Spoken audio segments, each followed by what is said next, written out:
Juges 3, 12, 30. Après 40 années de paix grâce à Othniel, le peuple d'Israël recommença à oublier Dieu.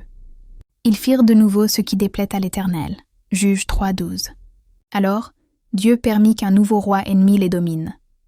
Églon, le puissant roi de Moab.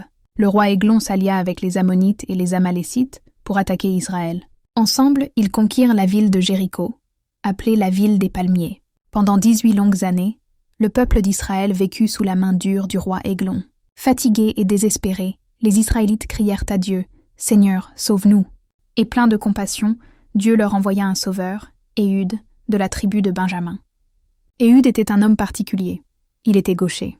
Dans ce temps-là, être gaucher était rare.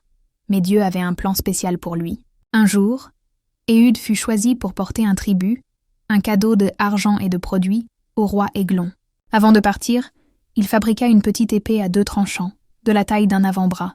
Il la cacha sous ses vêtements, sur sa cuisse droite, là où les gardes ne regardaient jamais, car la plupart des hommes tiraient leurs armes du côté gauche. Éhud arriva au palais et présenta le cadeau au roi.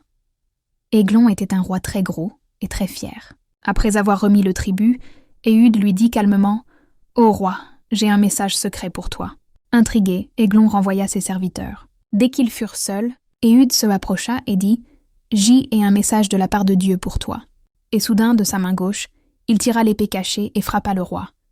Églon tomba, arrivé dans les montagnes d'Éphraïm, Éhud souffla avant que les gardes ne comprennent ce qui se... « Suivez-moi ! Le Seigneur a livré les Moabites entre nos mains. » Le peuple d'Israël le suivit avec enthousiasme. Ils bloquèrent les passages du Jourdain pour empêcher l'armée ennemie de s'enfuir.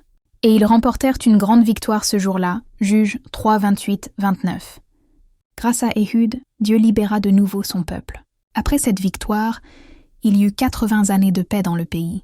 L'histoire de Éhud nous apprend que Dieu peut utiliser n'importe qui pour accomplir ses plans, même quelque-un de différent ou inattendu. Le courage d'Éhud vient de sa foi.